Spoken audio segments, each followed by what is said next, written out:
गणपति महाराज जो होते हैं वो चल पड़ते हैं पृथ्वी पर, और है ना एक वो बच्चे का रूप धारण कर लेते हैं।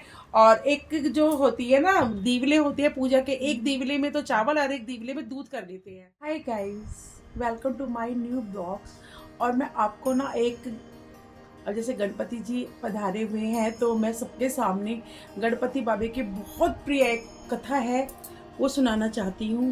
कहते हैं जब गणपति बाबा को स्थापित करते हैं वो कहानी जरूर करनी चाहिए, और अगर हम वो कहानी नहीं करते हैं तो हमारी पूजा पूरी नहीं होती है। तो एक बार गणेश जी जो होते हैं ना, मैं आपको मैं कथा सुना रही हूँ, कहानी सुना रही हूँ। एक बार जो गणेश जी होते हैं वो मतलब खाने पीने के तो बहुत शौकीन होती हैं, तो पार्वती माता से कहते हैं कि माँ मेरे लिए खीर बना दो। माँ कहती है कि मैं तो तुम्हारे को रोज ही खीर वगैरह बना के पकवान खिलाती हूँ, आज तुम पृथ्वी पे जाओ और तुम देखो कि तुम्हारे को खीर बना के कौन खिलाता है। तो गणपति जी कहते हैं ठीक है। गणपति महाराज जो होते हैं वो चल पड़ते हैं पृथ्वी पर, और है ना एक वो बच्चे का रूप धारण कर लेते हैं।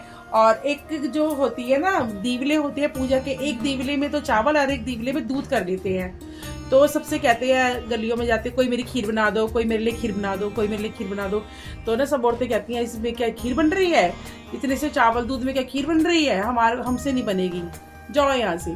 तो एक बुढ़िया अम्मा होती है वो कहती है आ बेटा मैं तेरे लिए खीर बना दूँ। कहती है अच्छा बेटा कैसे बनेगी इसकी खीर। कहते हैं कि ऐसे करो अम्मा, एक तो ना तुम एक भिगोने में तो दूध कर लो और एक ना परात में चावल कर लो। कहते हैं ना मेरे बेटा भिगोना है, ना बच्चे मेरे ना परात है। कहते हैं अरे रसोई में जाके देखो, रसोड़ा में जाके देखो अम्मा। जाके देखती है तो भिगोना भी होता है, परात भी होती है और बर्तनों से परिपूर्ण सारी रसोई होती है। वो भिगोना ले लेती हैं, दूध चढ़ा देती हैं, और है ना जैसे कि गणपति महाराज कहते हैं ऐसे ही वो परात में चावल चुक करके खीर बनना चालू कर देती हैं। जब खीर बन जाती है तो गणपति बाबा से कहती हैं कि बाबा अब मैं इसका क्या करूं। गणपति महाराज कहती हैं 4 कटोरी में कर लो। कहते हैं कि 4 कटोरी में किस किस के लिए। कहते हैं एक में तुम्हारी, एक में मेरी, एक में तेरे बहू की बेटी की।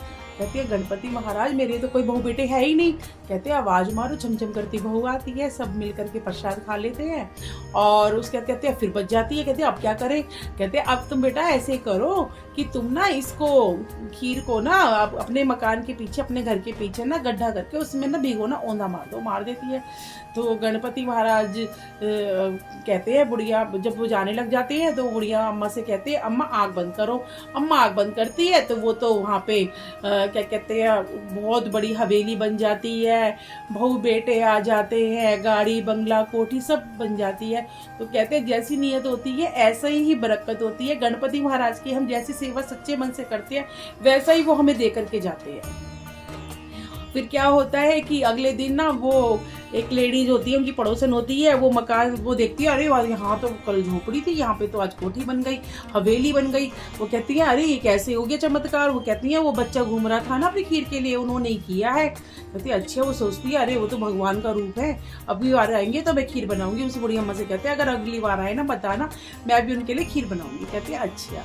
बहुत दिन हो जाते हैं, बाबा आते ही नहीं है। फिर एक दिन फिर से बाबा आते हैं चेक करने के लिए कि कौन कैसा है कैसे नहीं है, संसार में क्या चल रहा है, पृथ्वी पे क्या क्या हो रहा है, कौन दयालु है, कौन कैसा है, कैसे मन का है। तो ना वो औरत देखती है, भगी भगी जाती है, कहती है आओ मैं तुम्हारी खीर बना दूँ।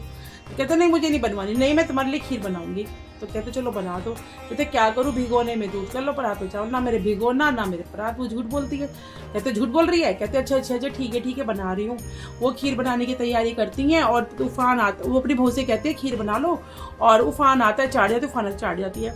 तो लास्ट में वो कहते हैं गणेश जी से खीर बन गई है। तो गणेश जी से कहते हैं क्या करे। कहते हैं ऐसे करो तुम बहू सास बहू दोनों उसको खा लो। कहते नहीं आपने तो पड़ोसन को बहुत कुछ दिया है, उसका तो जो था कुटिया थी उसकी हवेली दी है, मुझे भी तो बाबा कुछ दो, अंतर्यामी मेरे लिए भी तो कुछ करो। तो वो कहते हैं अच्छा आग बंद कर। वो उसकी हवेली में ना लात मारती हैं तो वहाँ पे तो वो कुटिया बन जाती है। तो कहते हैं जैसी नीयत होती है, जैसा दिल होता है वैसी बरकत होती है। हमें कभी किसी के संग गलत नहीं करना चाहिए, और पता ही नहीं चलता किस रूप में भगवान आ जाए। कभी किसी को मना नहीं करना चाहिए, किस रूप में बाबा आके हमारी परीक्षा ले ले। तो बाबा को मतलब कोई बच्चा हो, कोई भिखारी हो, कोई भी, किसी को भी अपने घर से भूखा मत जाने दो। और गणपति बाबा को जब गणपति बाबा बैठते हैं, इस कहानी के बिना कभी भी पूजा पूर्ण नहीं होती है। इस कहानी को जरूर सुनाना होता है। तो अगर आपको ये कहानी गणपति बाबा की अच्छी लगी है और आपको मेरे मंदिर की ये मूर्त जो साक्षात ऐसे लग रही है जैसे बोल पड़ेंगे बाबा, ऐसा लग रहा है, तो आप प्लीज़ मेरे चैनल को, मेरी वीडियो को आप लोग लाइक कीजिए, कमेंट्स कीजिए, सब्सक्राइब कीजिए। जो मेरी इस वीडियो को लाइक करेगा, कमेंट्स करेगा, सब्सक्राइब करेगा, भगवान उसकी सब इच्छा पूरी करेंगे। उनकी भी इच्छा पूरी करेंगे, मेरी भी इच्छा पूरी करेंगे और औरों की भी सबकी इच्छा पूरी करेंगे। राधे राधे।